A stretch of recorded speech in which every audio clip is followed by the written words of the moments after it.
Pero si alguno ha causado tristeza, no me la ha causado a mí, sino hasta cierto punto, para no exagerar, a todos vosotros. Es suficiente para tal persona este castigo que le fue impuesto por la mayoría. Así que, por el contrario, vosotros más bien deberíais perdonarlo y consolarlo, no sea que en alguna manera éste sea abrumado por tanta tristeza. Por lo cual os ruego que reafirméis vuestro amor hacia él. Pues también con este fin os escribí para poneros a prueba y ver si sois obedientes en todo. Pero a quien perdonéis algo, yo también lo perdono. Porque en verdad, lo que yo he perdonado, si algo he perdonado, lo hice por vosotros en presencia de Cristo, para que Satanás no tome ventaja sobre nosotros, pues no ignoramos sus ardides. El apóstol Pablo ha estado tratando, decía yo esta mañana, con la congregación de Corinto, una congregación altamente problemática, pero altamente amada por el apóstol Pablo. Y tú puedes preguntarte cómo es eso posible, una congregación que le dio mucha agua de beber al apóstol Pablo y que ese mismo hombre pudo haberle amado de la misma forma, una forma genuina como él realmente expresa en sus cartas. Y una de las cosas que él había hecho es que él había escrito una carta primera que nosotros tenemos, conocida como primera epístola a los Corintios. Escribió una segunda carta que ya dijimos fue una carta considerada como severa, de confrontación, donde Pablo estaba corrigiendo el comportamiento de los corintios en ciertas áreas y posiblemente dando instrucciones, como vamos a ver hoy, acerca de alguien en la congregación que había causado también problemas. Y una tercera carta que es la que estamos estudiando en esta serie y donde él nos deja ver acerca de esa segunda carta que no tenemos hoy. En el texto que yo leí hay en esencia tres personajes. Yo le estoy llamando personaje, aunque uno de los tres no es exactamente un personaje. Pero hay un pecador que evidentemente se arrepintió, alguien que había sido disciplinado, se arrepintió y que Pablo entiende ahora que la congregación debe perdonarlo. Está Pablo, que es quien ofrece las instrucciones de qué hacer. Y está la congregación misma, que como dije, no es un personaje, pero para fines de simplificar mi exposición, yo le estoy llamando a un tercer personaje, de manera que nosotros podamos ver cosas, características importantes de cada uno de ellos por separado y al mismo tiempo ver cómo ellos interactúan el uno con el otro. Lo primero que yo quisiera que viéramos es el pecador arrepentido, que como notaron no tiene nombre. El apóstol Pablo no le puso un nombre y aunque no sabemos las razones, quizás la congregación de Corinto no necesitaba nombre, ellos sabían de quién se trataba, sobre todo una congregación pequeña. Todas las congregaciones del primer siglo eran pequeñas, no había dónde reunirse. En la medida en que el imperio fue liberalizando las leyes, en esa misma medida los templos fueron creciendo y demás, pero al principio eran congregaciones muy pequeñas que se reunían en los hogares. De manera que para los corintios debió haber sido obvio de quién Pablo estaba hablando. Por otro lado, quizás Pablo estaba tratando de proteger la identidad de este hombre para otras congregaciones. Y yo creo que eso revelaría el corazón pastoral de Pablo. Una de las funciones del pastor es cuidar que cosas que realmente pertenecen a la familia de Dios no tienen por qué ir más allá de la familia de Dios, porque pudiera hacer daño no solamente al pecador, sino también a aquellos que no conocen al Señor o a otras congregaciones. Y quizás por eso Pablo está identificando a esta persona como si alguno ha causado tristeza. Por ese alguno es alguien en particular, como vamos a estar viendo. Es una persona, es un miembro de la congregación. Y a lo largo de la historia han habido dos posibles interpretaciones de quién fue ese alguien. La interpretación tradicional es que esa persona es la misma persona o fue la misma persona que Pablo menciona en la primera carta a los Corintios, en el capítulo 5, que estaba viviendo de una manera inmoral con la mujer de su padre. Entonces, tradicionalmente se ha pensado que esta fue la persona que cometió el problema, que causó el problema. Y yo voy a leer el texto al que me estoy refiriendo para aquellos de ustedes que no están familiarizados con aquella situación, para luego decirle qué es lo que se piensa hoy en los círculos ortodoxos de parte de la mayoría de los académicos. El texto de la primera carta a los Corintios, capítulo 5, del 1 al 5, dice lo siguiente: en efecto, se oye que entre vosotros hay inmoralidad, y una inmoralidad tal como no existe ni siquiera entre los gentiles, al extremo de que alguno tiene la mujer de su padre. Y os habéis vuelto arrogantes en lugar de haberos entristecido para que el que de entre vosotros ha cometido esta acción fuera expulsado de en medio de vosotros. Pues yo por mi parte, aunque ausente en cuerpo, pero presente en espíritu, como si yo estuviera presente, ya he juzgado al que cometió tal acción. En el nombre de nuestro Señor Jesús, cuando vosotros estéis reunidos y yo con vosotros en espíritu, con el poder de nuestro Señor Jesús, entregar a ese tal, a Satanás, para la destrucción de su carne, a fin de que su espíritu sea salvo en el día del Señor Jesús. Yo no voy a entrar en los detalles de esta historia, pero simplemente podemos ver de qué manera la congregación estaba siendo involucrada en este acto disciplinario. Pablo dice: yo, aunque esté ausente en el cuerpo, yo me considero presente en espíritu, porque ustedes me deben sumisión apostólica a mí en su condición de apóstol, y por tanto yo entiendo que ustedes necesitan expulsar a esa persona de medio de la congregación, de tal forma que los deseos de su carne puedan ser destruidos y que él pueda, por medio de la expulsión, quizás arrepentirse, devolverse, y que su espíritu pueda ser salvo. Eso es exactamente lo que Pablo está diciendo. Y por mucho tiempo se pensó que realmente Pablo se estaba refiriendo al arrepentimiento de esta persona en esta carta que ahora nosotros acabamos de leer. Sin embargo, el contexto realmente de lo que está en el capítulo 1 y 2 de la segunda carta a los Corintios no sustenta tal posición, y la mayoría de los académicos hoy piensa que no, que Pablo se está refiriendo a una persona que posiblemente fue la cabeza o la persona que dirigió a aquel grupo que se levantó contra él, que le cuestionó, que le dio una mala reputación a Pablo, o que quizás en algún momento dado de una visita rápida que Pablo hizo a la iglesia de Corinto lo confrontó personalmente y públicamente, y que ahora Pablo estaba tratando de corregir esa situación, y que en la carta severa perdida que nosotros no tenemos, Pablo posiblemente dio instrucciones de cómo lidiar con la división que se había estado produciendo en la iglesia y cómo lidiar con esta persona hasta llevarlo al arrepentimiento.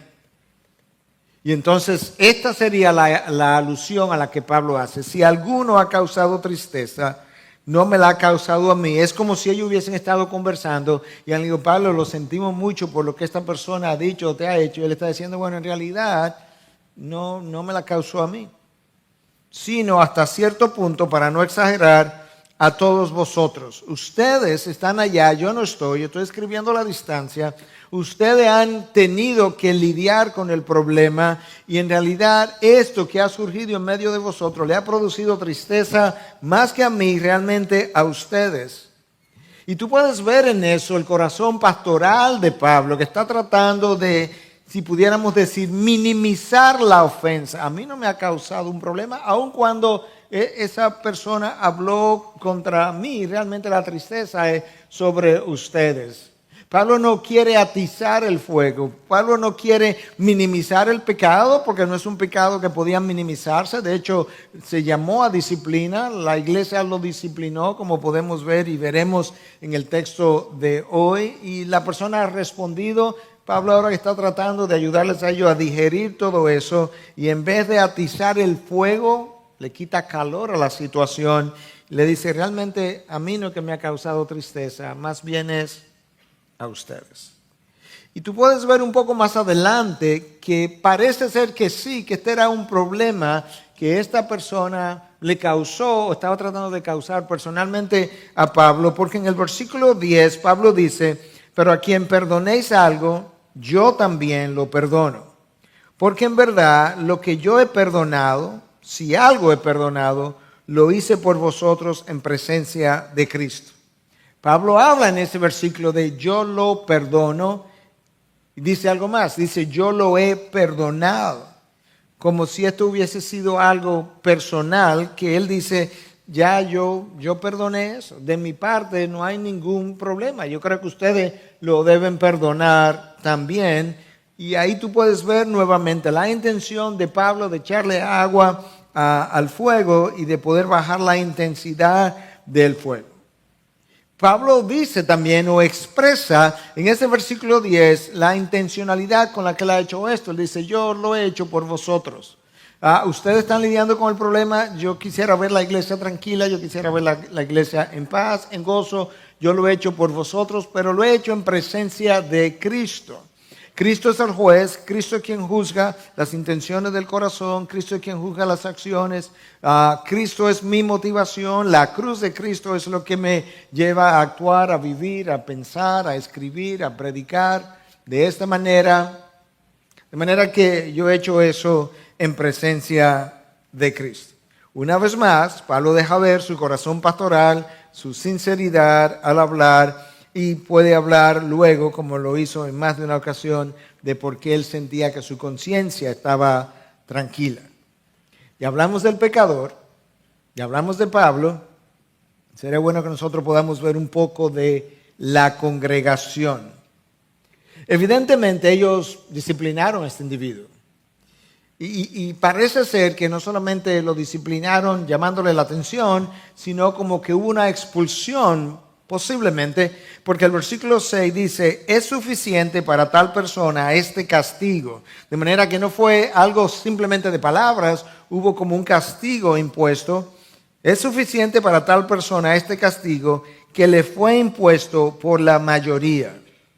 Si Pablo está hablando de que la mayoría le impuso algo, entonces es obvio que la congregación participó activamente de esa medida disciplinaria que se llevó a cabo.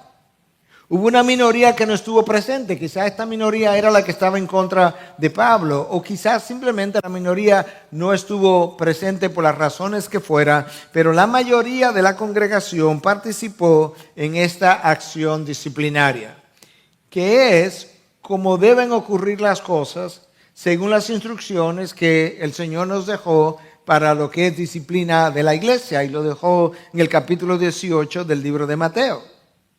Si tu hermano peca, dice el texto, a partir del versículo 15, si tu hermano peca, no dice contra ti en el original, si tu hermano peca, ve y repréndelo. Ve y repréndelo a solas, mantén su privacidad, cuida su reputación, cuida su nombre. Y si él se arrepiente, ¿sabes qué? Ganaste a tu hermano, no hay más nada que hacer.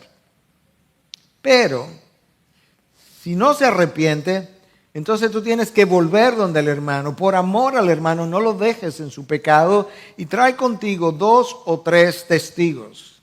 El hermano comienza a perder privacidad en el proceso, pero comienza a montarse un poco la presión, procurando justamente su arrepentimiento.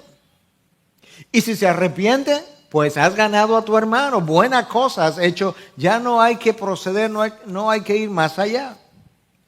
Y si no se arrepiente, entonces dilo a la iglesia. Tú ves cómo la iglesia eventualmente termina entonces involucrada en el proceso.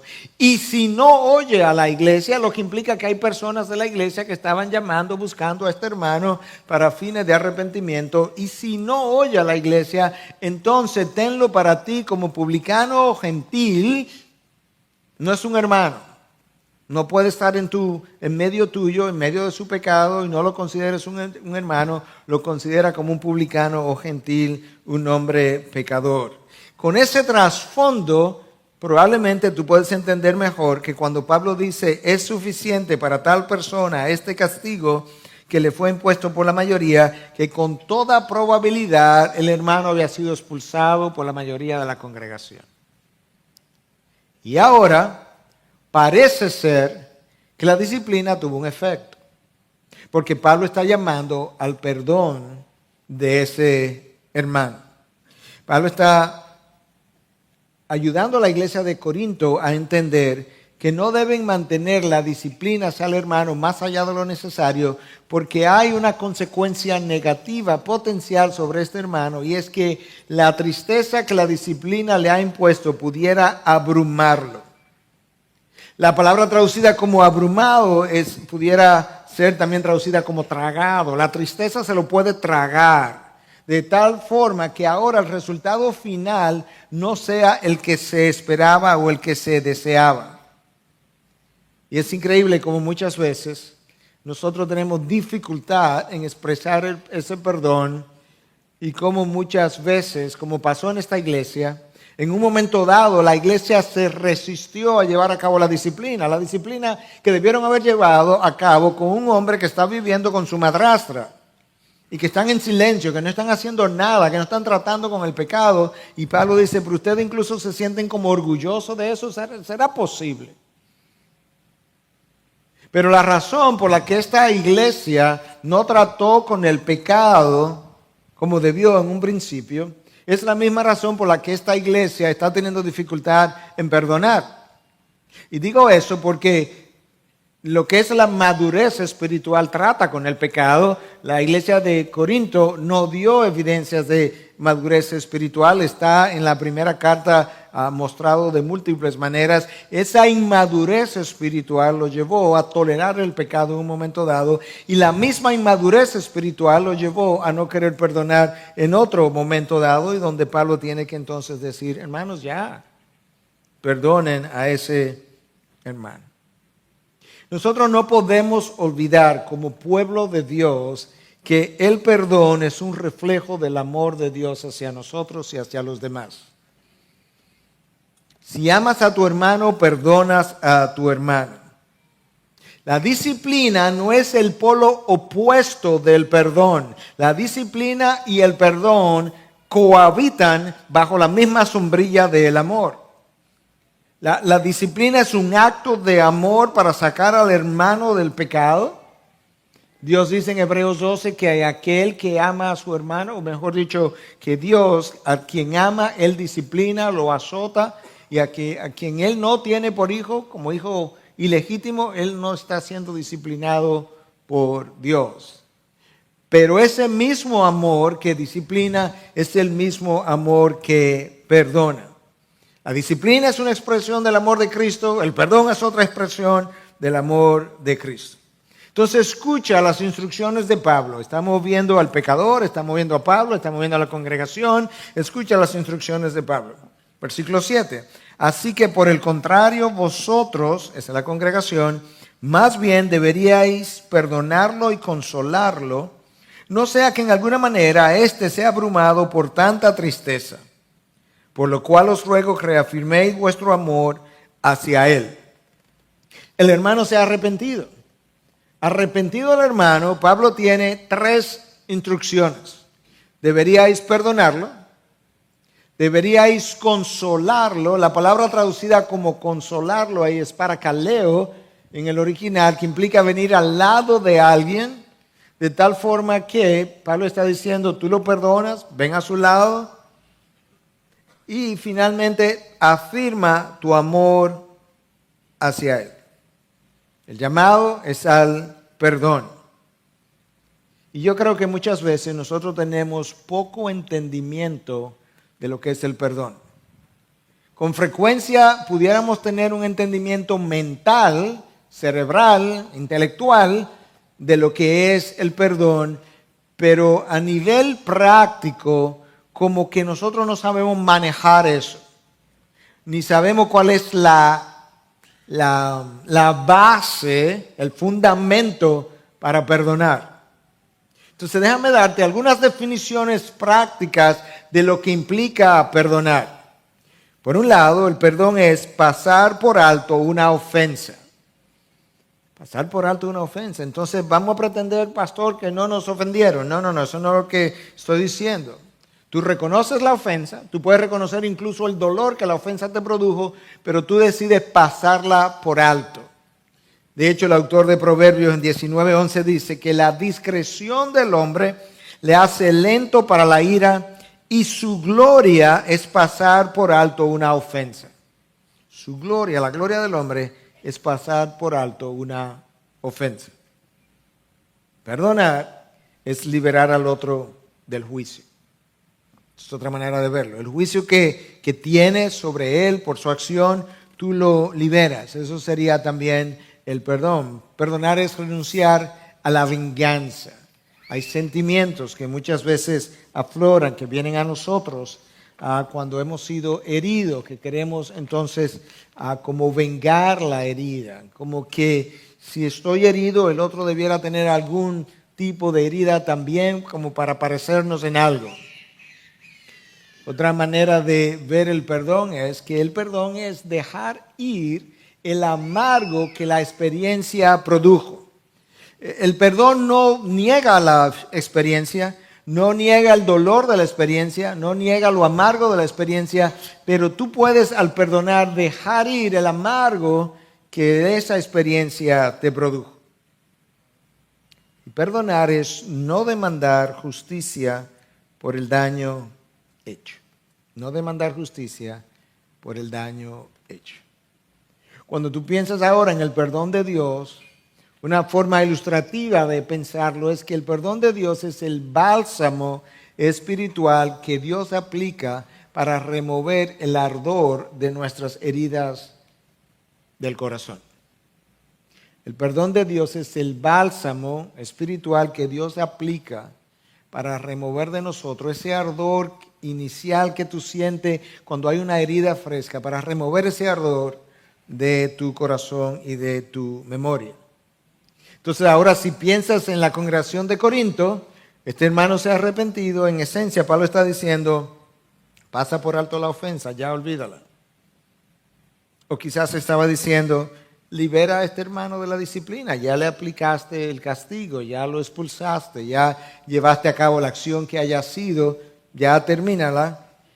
Y quizás Pablo estaba diciendo, renuncia a la posibilidad de venganza, o quizás todas las anteriores. De manera que el mismo Pablo, que estaba llamando a los corintios o a los corintios a lidiar con el pecado de la división y las acusaciones que se habían levantado contra él, es el Pablo que ahora está diciendo, ya el hermano se arrepintió, ahora tú debes liberarlo, debes soltarlo, debes dejarlo ir en términos de lo que es su disciplina y deja ir tus sentimientos también. Nosotros entendemos eso. La mayoría de nosotros va a salir de aquí quizás, o todos con un buen entendimiento de lo que implica perdonar, pero es posible que mañana alguien nos ofenda y tengamos dificultad en perdonar. ¿Cierto? La pregunta es, ¿cuáles son esos obstáculos en nosotros que nos dificultan o impiden perdonar? La realidad es que la mayoría de nosotros conocemos por lo menos algunos de esos obstáculos. ¿Cuál sería el obstáculo número uno, el primero que viene a su mente cuando hay dificultad para perdonar? Orgullo. Es un coro, ustedes hicieron. Me hicieron el coro. De manera que nosotros sabemos las respuestas. Pero cuando tenemos dificultad en perdonar, no tendemos a decirnos, eso es mi orgullo. Sino que tendemos a mirar y decir lo que pasa es, lo que pasó fue, lo que me hicieron fue. En segundo lugar, ese orgullo nutre un sentimiento de autojusticia. Y en esa autojusticia, nosotros frecuentemente no consideramos al otro merecedor del perdón, aunque ya nosotros hemos recibido perdón de Dios.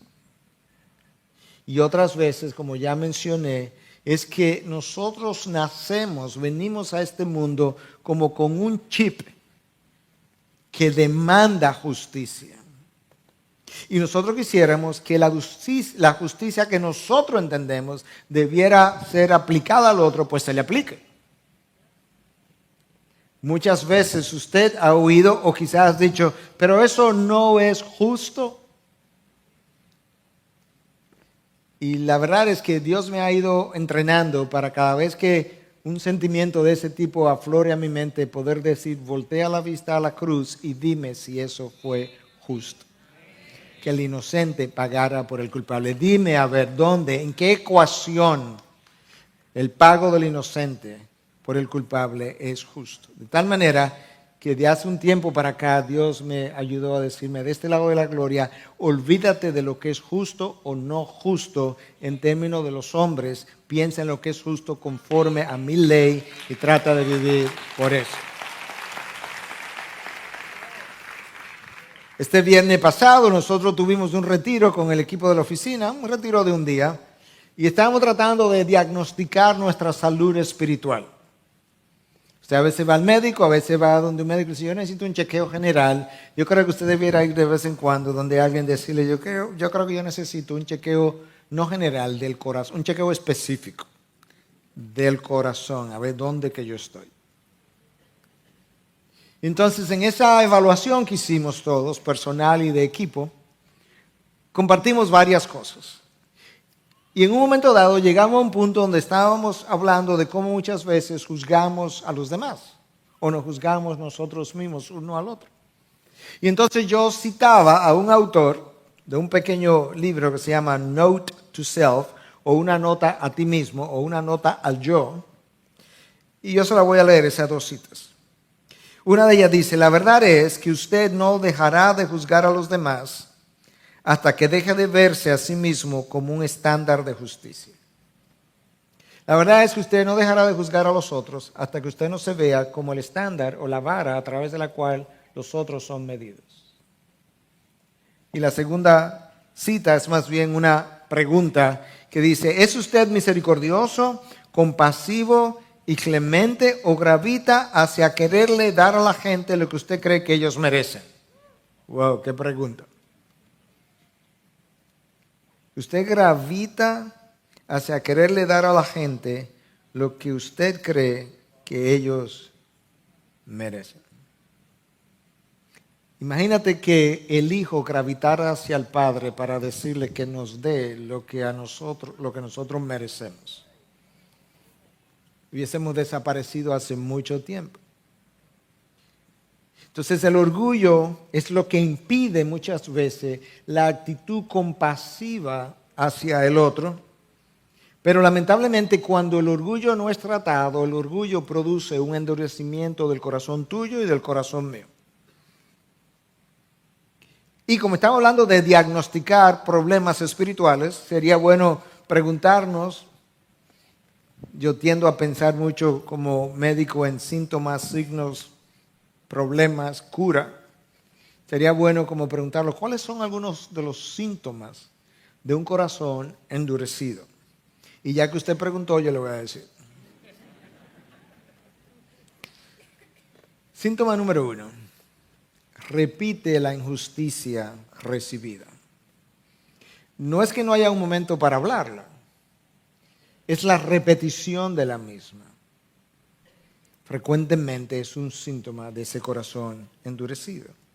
Número 2, el corazón endurecido tiende a no volver a confiar en las motivaciones del otro. Y a veces hay razones para eso, pero otras veces simplemente el corazón que está duro. El corazón endurecido no acepta las excusas, porque ninguna excusa es suficiente, ninguna excusa es completa, ninguna excusa es suficientemente buena para ese corazón.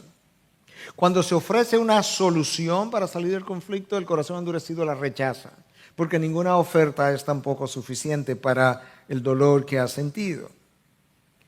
El corazón endurecido determina que jamás será herido de nuevo, lo cual hace que se retire y evite contacto cercano con otros para siempre, porque eso jamás me va a ocurrir. El corazón endurecido se resiste a un mediador. No, gracias. ¿Para qué? Él no va a cambiar. El corazón endurecido decide entonces que como esa persona no va a cambiar, pues no habrá intentos.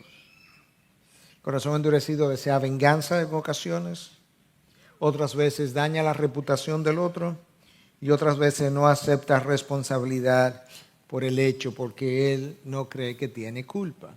Esos son síntomas de un corazón endurecido. Nosotros no sabemos dónde estaba el corazón de los corintios. Lo que sí sabemos es que por la evidencia de la carta, parece que ellos ahora estaban luchando teniendo dificultad con perdonar a este hermano, y Pablo está diciendo, perdónenlo porque de lo contrario van a permitir que la tristeza lo embargue y lo ahogue y se lo trague.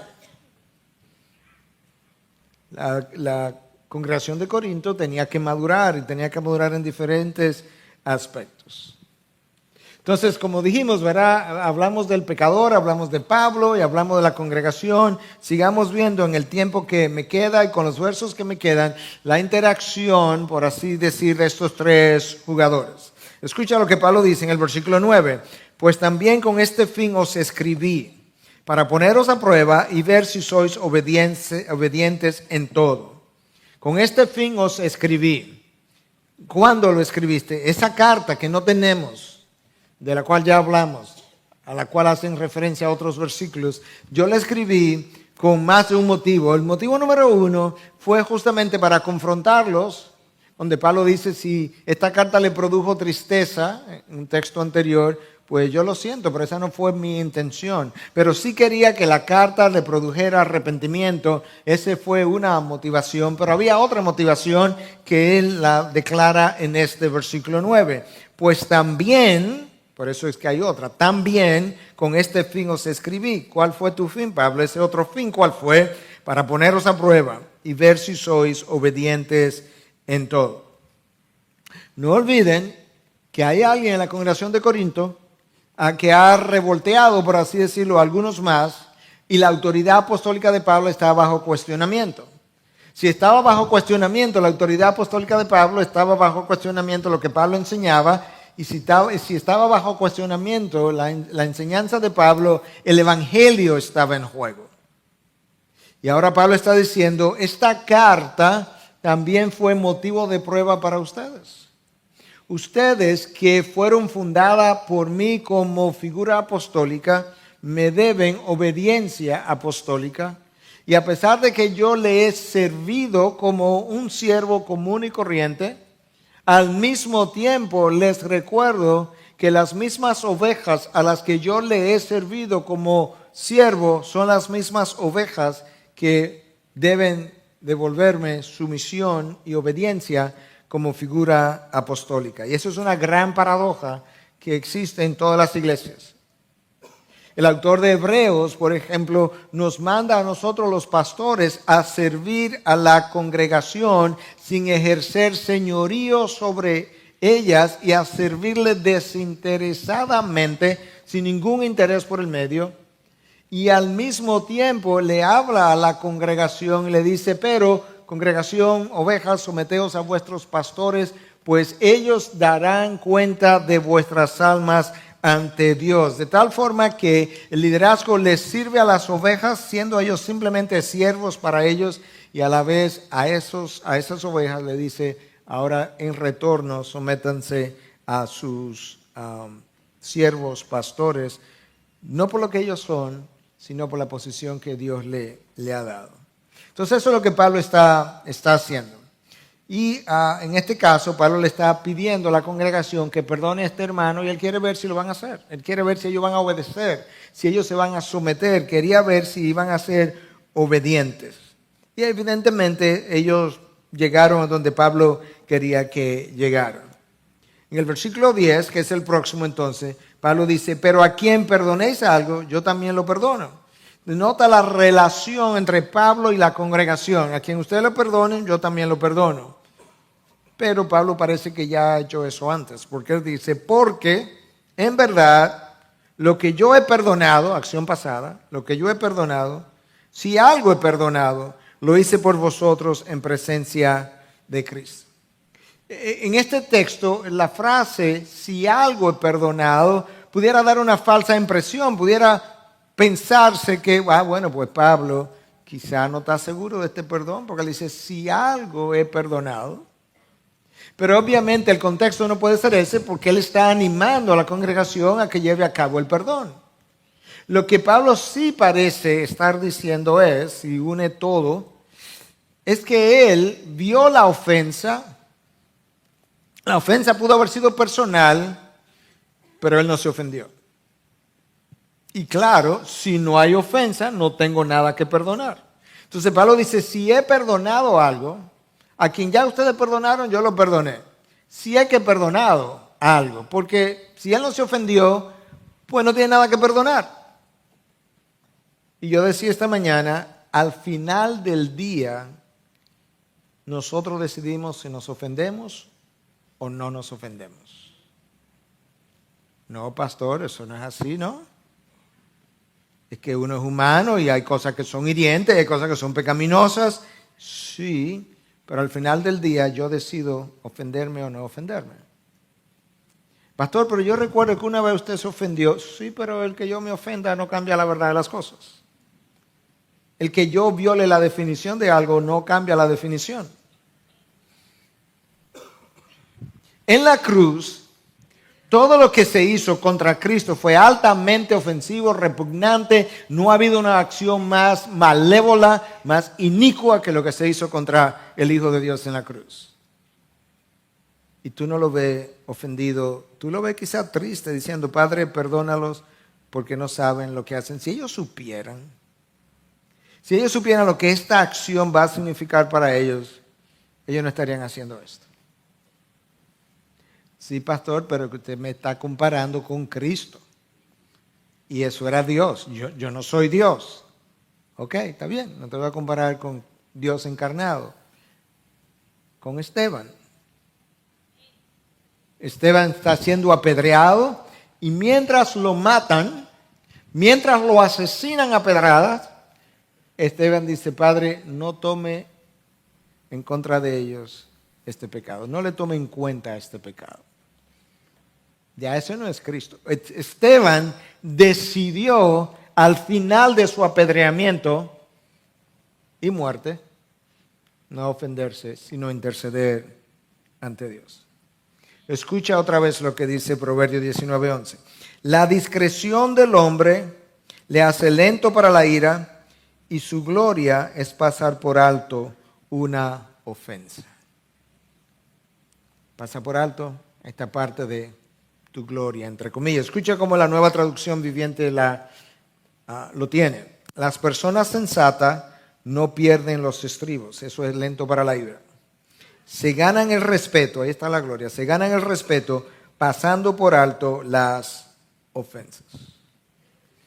Eso no quiere decir que no lidiamos con ellas, es que no retenemos las heridas de las ofensas. Esa es la diferencia. Y la palabra nos manda y nos da razón, nos da motivación, nos da explicaciones de por qué yo tengo que hacer eso. No sé si cuando usted entró y tomó el boletín esta mañana, si usted lo abrió y leyó el título del sermón, pero si usted lo leyó, que dice el poder del perdón, que todavía no hemos llegado ahí, eventualmente llegaremos, pero usted vio el título, usted pudiera pensar, otra vez hablar del perdón. ¿Usted sabe por qué estamos hablando del perdón otra vez? Porque es que cada vez que tú pasas una página de la Biblia está hablando del perdón otra vez. ¿Y usted sabe por qué cada vez que usted pasa una página de la Biblia está hablando del perdón? Es porque nosotros no perdonamos. Y si perdonamos hoy, no lo hacemos mañana. Y si perdonamos las próximas 3 semanas, el próximo mes decimos, es que el mes pasado me lo pasé perdonando, ya este mes no voy a perdonar. Déjame ver si te puedo convencer. Efesios 4:32. Sed más bien amables unos con otros, misericordiosos, escucha, perdonándoos unos a otros. ¿Y cómo voy a hacer eso, pastor? Así como también Dios os perdonó en Cristo. ¿Cómo lo va a hacer? Como Dios lo hizo en Cristo. ¿Cómo lo hizo Dios en Cristo? Lo hizo sin condiciones.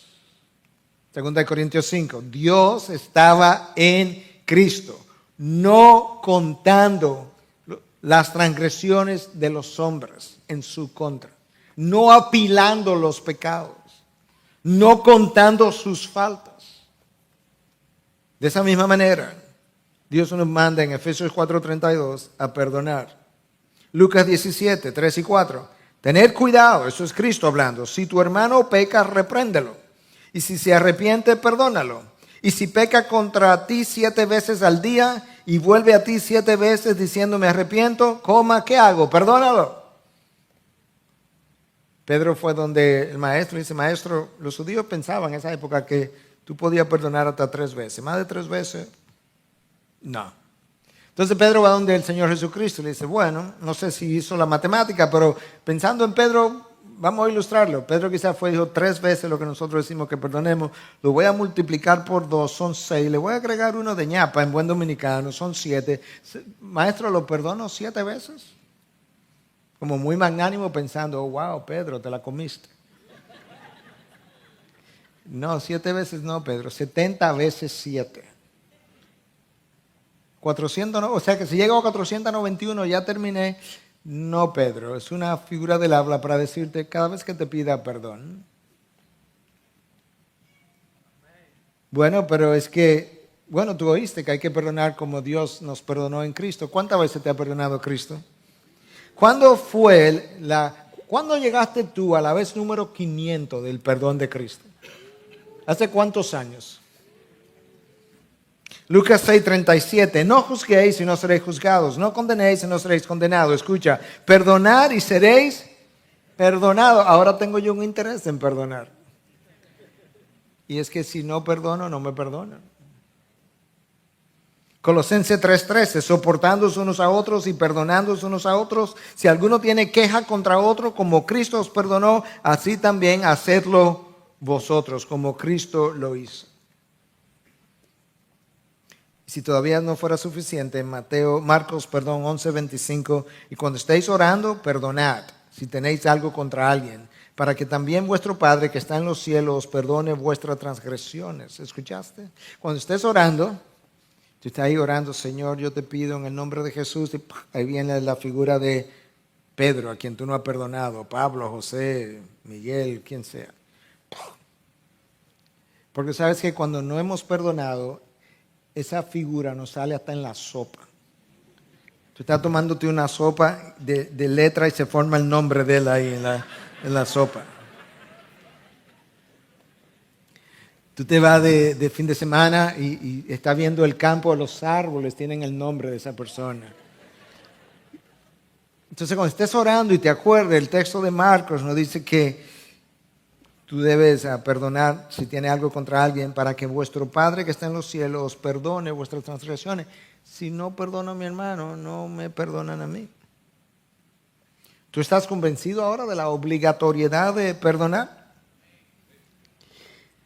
Lo que muchos desconocen es que el perdón de mi hermano es parte de la estrategia de desmontar en la guerra espiritual las estrategias de Satanás. Déjame decir eso otra vez, porque algunos están pensando, ¿y de dónde sacó el pastor eso en el texto? Yo lo voy a decir otra vez. El perdonar a mi hermano es parte de la estrategia de Dios en la guerra espiritual de desmontar las estrategias malévolas de Satanás. ¿Dónde está eso en el texto? En el texto, versículos 10 y 11. Pero a quien perdonéis algo, yo también lo perdono, porque en verdad lo que yo he perdonado, si algo he perdonado, lo hice por vosotros en presencia de Cristo. Escucha ahora, lo hice por vosotros en presencia de Cristo. ¿Por qué tienes tanta preocupación por nosotros, Pablo? Lo hice por vosotros en presencia de Cristo. ¿Para qué?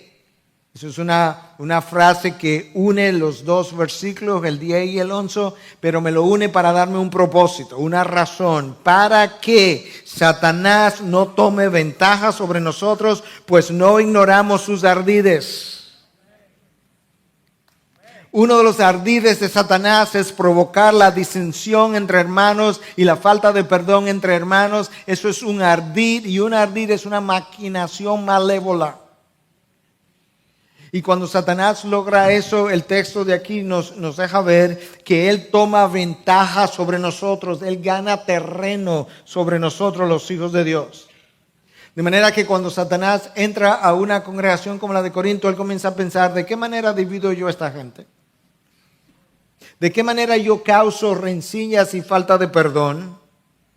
Porque eso abre una puerta significativa. La falta de perdón es parte de las artimañas, maquinaciones, estrategias, tácticas del enemigo. La pregunta sería, si Pablo habla de que Satanás gana ventaja sobre nosotros, cuando estimula la falta de perdón, yo tengo que preguntarme, ¿cómo pasa eso?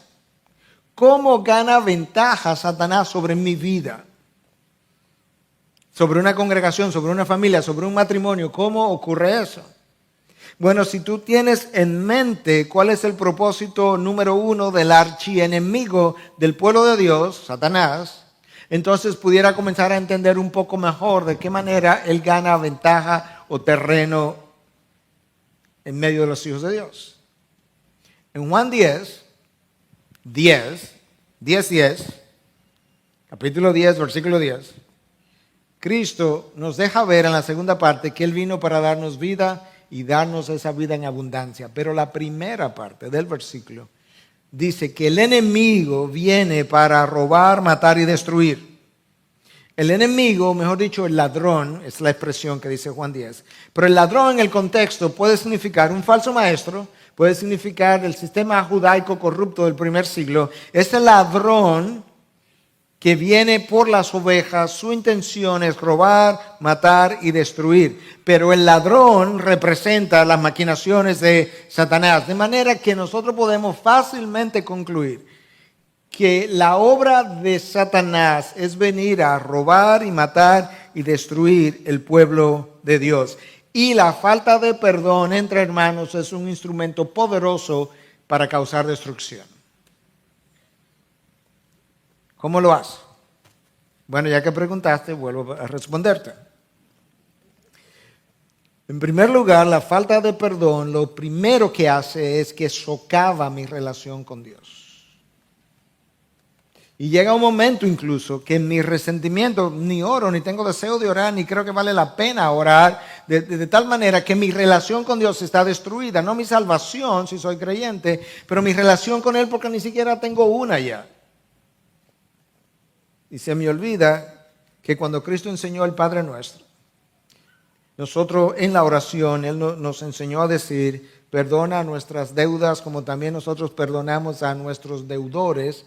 Pero cuando la oración termina, dice, si no perdonáis a los hombres sus pecados, tampoco vuestro Padre perdonará vuestros pecados. Un condicionante. Entonces la falta de perdón, número uno, destruye mi relación con Dios. La falta de perdón ha destruido muchos matrimonios.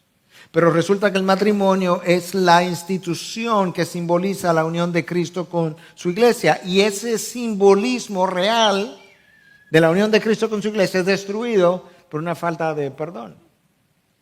La falta de perdón ha destruido muchas relaciones de amistades sinceras de muchos años.